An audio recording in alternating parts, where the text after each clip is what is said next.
नमस्कार दोस्तों, आपका स्वागत है यूट्यूब चैनल एसके टेक्नीशियन पर। तो यूपी स्कॉलरशिप 2024-25 यानी कि जो लास्ट सेशन था उसमें आप लोग के लिए पोर्टल खुल गया है। आज तीसरा दिन है पोर्टल खुलने का। 27 तारीख से लेकर 31 तारीख तक आपको मौका दिया गया है। आज हो ये 29 तारीख जब आप ये वीडियो देख रहे होगे।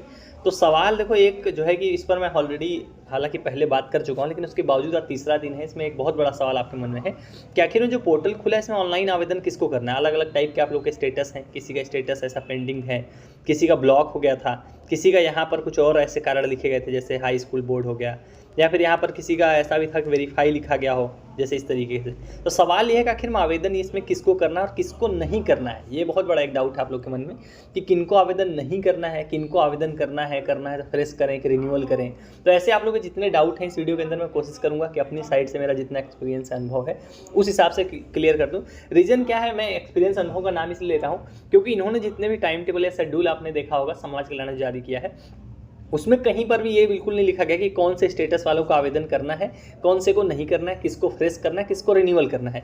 उन्होंने सिंपल अपने जो उनका टाइम टेबल है यहाँ पर आप यूपी स्कॉलरशिप वेबसाइट पर जाके भी देख पाओगे।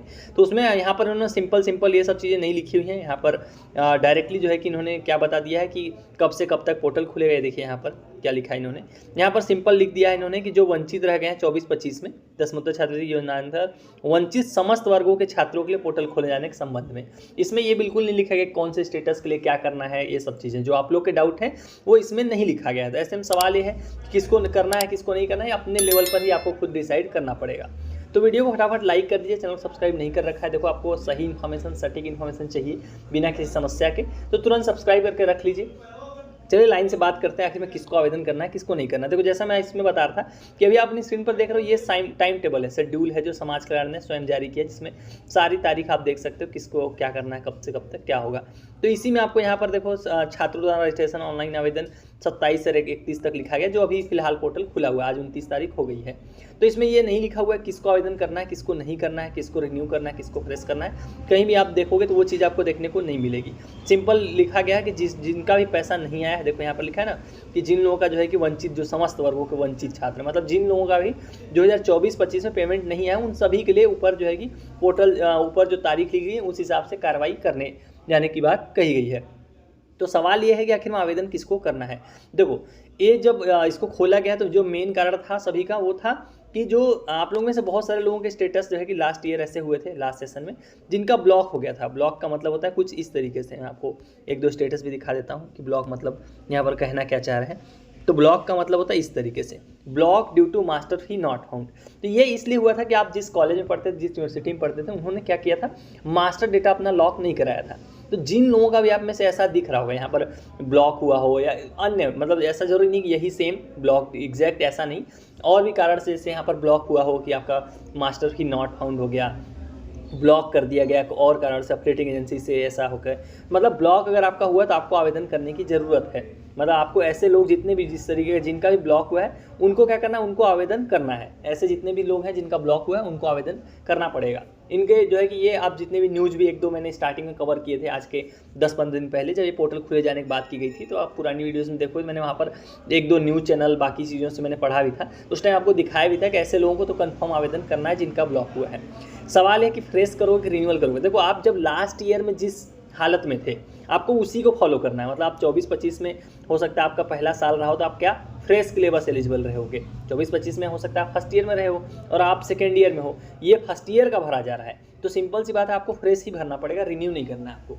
रिन्यू करने के लिए तो वापस से वो सब चीज़ें चाहिए होंगी, तो आपको फ्रेश ही भरना है। अगर आप फ्रेश थे तो फ्रेश भरोगे, उस टाइम अगर आपका रिन्यूअल था तो आपको रिन्यू ही करना पड़ेगा। तो जिनका भी ब्लॉक है उनको भरना पड़ेगा। अब दूसरा है और किसको भरना पड़ेगा किसको नहीं भरना पड़ेगा। देखो जिन लोगों का भी रिजल्ट नहीं आया था, अपने से बहुत सारे ऐसे लोग रहे होंगे जिनका रिजल्ट नहीं आया था। मतलब क्या हुआ होगा, आप डीएलएड कर रहे हो या कुछ इस तरीके के कोर्स जिनका रिजल्ट बाद में आता है, यूपी स्कॉलरशिप का टाइम टेबल खत्म होने के बाद, करेक्शन विंडो खत्म होने के बाद। तो अगर आप रिजल्ट नहीं अपडेट कर पाए हो तो ऐसे में क्या करना पड़ेगा, ऐसे में देखो आपको भी जो है कि आवेदन करना पड़ेगा, वापस से आवेदन करना पड़ेगा। क्योंकि देखो रिजल्ट इसमें करेक्शन में रिजल्ट भी अपडेट करने का मौका आपको शायद ही मिलेगा। तो ऐसा उसमें लिखा भी नहीं गया उस टाइम टेबल में, आप कहीं पर भी देखोगे तो ये चीज़ बिल्कुल भी नहीं लिखी गई है जो जिस चीज़ के बारे में हम लोग बात कर रहे हैं। तो ये चीज़ आपको देखने को नहीं मिलेगी। यहाँ पर देखो करेक्शन की विंडो तो खुलेगी, ऐसा नहीं कि इसमें लिखा नहीं है कि करेक्शन की विंडो दो यहाँ पर कि छात्रों द्वारा ऑनलाइन आवेदन में हुई त्रुटियां, मतलब अगर आप कोई गड़बड़ करोगे तो छात्रों के लॉगिन में दिखाएंगे और उनको सही करना 8 से लेकर 11 के बीच में। लेकिन ये पिछले मतलब जो जिनका पहले से फॉर्म भरा हुआ उनके लिए है, ये किसके लिए, ये चीज़ यहाँ पर नहीं लिखी हुई है। तो ऐसे में दोबारा से फॉर्म भरा जाना ज़्यादा सही डिसीजन होगा इसमें कि आप अगर आपका ऐसा कुछ है दोबारा फॉर्म भरो। अब मैं यहाँ पर एक इंपॉर्टेंट चीज़ आपको बताता हूँ, आपको फॉर्म भरना क्यों ज़रूरी है, दोबारा भरने में भी कोई दिक्कत नहीं है। क्योंकि देखो ये पोर्टल खुला गया 24-25 वाले छात्रों के लिए, और आपका अगर उस टाइम पे किसी भी कारण से स्कॉलरशिप नहीं आया, मतलब नहीं आया तो ऑलरेडी वो बीत चुका है, मतलब आपका नहीं आया तो ऐसे भी जा चुका है। अगर आप दोबारा फॉर्म भरते हो ज़्यादा से ज़्यादा क्या हो सकता है कि फिर से नहीं आएगा। देखो इसमें कोई बहुत बड़ा लॉस नहीं है, आपका थोड़ा सा इन्वेस्टमेंट लगता है, थोड़ा टाइम जाता है आपका, और थोड़ा सा इसमें जो है कि पैसा लगता है अगर आप साइबर कैफे से भरवाओगे, और थोड़ा सा मेहनत लगती है। लेकिन अगर आपकी स्कॉलरशिप आ जाती है तो आपको ज़्यादा बेनिफिट होगा। तो आप इसको इस तरीके से ले लो कि अगर आपका पहले भी नहीं आया है तो आपको ट्राई करने में क्या जाता है। अगर आपके लिए पोर्टल अगर खुला है, आपके लिए अगर मान लो ऑनलाइन पोर्टल खोल दिया है, गवर्नमेंट ने खोला हुआ है, तो आपको ऑनलाइन आवेदन कर लेने में कोई बुराई तो है नहीं। इसलिए आप ये सवाल करना तो बेकार ही है कि अगर आपका पहले नहीं आया है तो आपको ऑनलाइन आवेदन कर लेना है, उसमें ज़्यादा अच्छा है।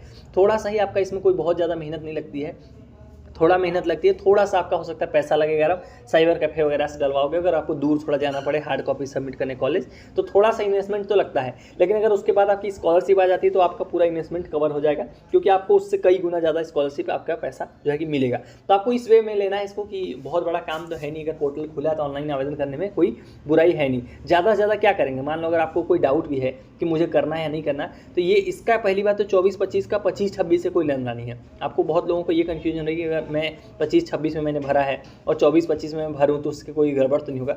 कुछ भी गड़बड़ नहीं है, ये अलग पोर्टल चल रहा है, इसका आप देख सकते हो, अलग पोर्टल इसका सेपरेट है। 25-26 का अलग है, उसका कोई लेना नहीं है, आपस में इन दोनों कोई कनेक्शन नहीं है। तो आप 24-25 में जो भी करोगे उसका 24-25 से ही लेना है, 25-26 से उसका कोई कनेक्शन नहीं है। तो आपको भर देना है। अगर आपका इसमें कुछ गड़बड़ भी होता है 24-25 में, आप एलिजिबल नहीं है, कुछ भी गड़बड़ होता है, इसको ज़्यादा से ज़्यादा रिजेक्ट करेंगे, स्कॉलरशिप नहीं देंगे, उससे कोई लेना नहीं। 25-26 सेपरेट है, तो उसके लिए आपको परेशान होने की ज़रूरत नहीं है।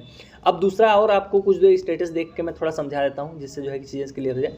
अब आप में से बहुत सारे ऐसे लोग हैं जिनका इस तरीके के स्टेटस है वेरीफाई रिकमेंडेड, लेकिन स्कॉलरशिप नहीं आया। देखो ऐसे लोगों को दोबारा ऑनलाइन आवेदन करने की कोई खास ज़रूरत नहीं है, मतलब आप क्योंकि आपका ऑलरेडी पूरा वेरीफाइड था, इसके बाद स्कॉलरशिप नहीं आई थी, तो इनको देना है तो इसको डायरेक्ट भी देंगे, इसके लिए ऑनलाइन आवेदन करने की कोई ज़रूरत नहीं है अगर आपका वेरीफाइड है।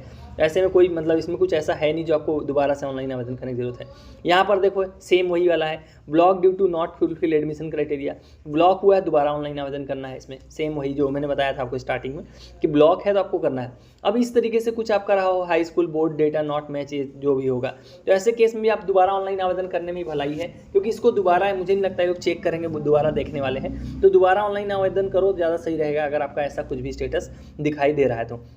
दूसरा, ये ब्लॉक वाले पे हम ऑलरेडी बात कर चुके हैं। तीसरा, देखो बहुत लोग ऐसा कि पेंडिंग है डिस्ट्रिक्ट स्कॉलरशिप कमेटी भी है। तो देखो ये अभी ऐसा अगर आपका स्टेटस है, एक तो पहले आपको ये काम करना है, अगर आप दोबारा लॉगिन करो, क्योंकि आप फ्रेश लॉगिन रिन्यूअल लॉगिन दोनों में करंट स्टेटस चेक करने का ऑप्शन तो आ रहा है, अभी वी भले आ जा रहा है, पर उसको आपको ट्राई करना है। अगर आज भर में, आज रात तक में अगर आप स्टेटस चेक करवाओ ज़्यादा सही रहेगा, उससे आपको वो मौजूदा स्थिति पता चल जाएगी। हो सकता है स्टेटस आप जो देख रहे हो बहुत पहले का हो, मार्च अप्रैल मई का हो, उसके बाद 5 महीने बीत गए हो और स्टेटस चेंज हो गया हो, तो अभी मौजूदा जो स्टेटस है वो आपको देखने की कोशिश करनी है। अगर वो खुल जाए ज़्यादा सही है। फिलहाल तो वी आर सॉरी आ रहा है, तो उस बेसिस पे आप डिसीजन लोगे ज़्यादा सही रहेगा। तो ये थे आप लोगों के कुछ स्टेटस जिस हिसाब से जो है कि आप लोगों को डाउट थे, किसको भरना मैंने बता दिया। और हाँ, एक और चीज़ मैं यहाँ पर मिस कर रहा था, आप में से बहुत सारे ऐसे लोग थे जिनका ट्रांजैक्शन फेल हुआ था, सब कुछ वेरीफाइड था, स्कॉलरशिप का पैसा भी लगा दिया था, लेकिन एनपीसीआई में कोई गड़बड़ की वजह से आपका ट्रांजैक्शन फेल हुआ था। तो ऐसे लोगों को ऑनलाइन आवेदन करने की ज़रूरत नहीं है, दोबारा से ये लोग मतलब ऑनलाइन आवेदन करने की ज़रूरत नहीं है। मैं बोल रहा हूँ ज़रूरत इसलिए नहीं है क्योंकि देखो आपका सब कुछ वेरीफाइड था, पेमेंट के टाइम पर ट्रांजैक्शन फेल हुआ, दोबारा ये लोग ट्रांजैक्शन अगर करेंगे तो आपको डायरेक्ट स्कॉलरशिप का अमाउंट मिल जाएगा, उसके लिए दोबारा ऑनलाइन आवेदन करने की ज़रूरत नहीं है। और एक और चीज़ आप कर सकते हो, जो इतने आपको डाउट हो रहा है, हेल्पलाइन नंबर आपकी यूपी स्कॉलरशिप वेबसाइट पर आपको देखने को मिल जाएगी। आप यहाँ पर जाओगे तो आपको हेल्पलाइन नंबर भी देखने को मिल जाएगी, नीचे कहीं पर आता है यहाँ पर।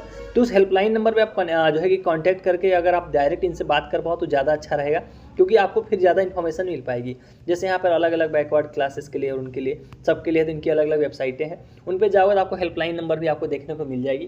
तो इन हेल्पलाइन नंबर में आप बात कर पाओ तो ज़्यादा सही रहेगा, वो आपको एग्जैक्ट इन्फॉर्मेशन दे देंगे। आप अपना डाउट जो भी है, आपका सवाल है, वो आप डायरेक्ट जो है कि पूछ पाओगे, तो ज़्यादा जो है कि आपको जो है कि मदद करने वाला है। तो मैं यहाँ से हेल्पलाइन नंबर आपको ढूंढ के जो है कि टेलीग्राम ग्रुप पे डाल दूंगा, वहाँ से अगर आप डायरेक्ट बात करना चाहो तो भी देख सकते हो, आपको ज़्यादा क्लियरिटी मिल जाएगी। क्योंकि देखो टाइम टेबल में और इन चीज़ों में कहीं लिखा हुआ नहीं है मैंने अपने अनुभव के हिसाब से आपको चीज़ें समझाने की कोशिश की है, स्टेटस भी कवर करने की कोशिश की है। बाकी उसके अलावा कोई डाउट अगर आपके और रहेगा तो कमेंट सेक्शन में आप ड्रॉप करो, वहाँ पर उसको भी कवर किया जाएगा। सो चलिएगा, इस वाली वीडियो में इतना ही। Thank you for watching, stay tuned to SK technician.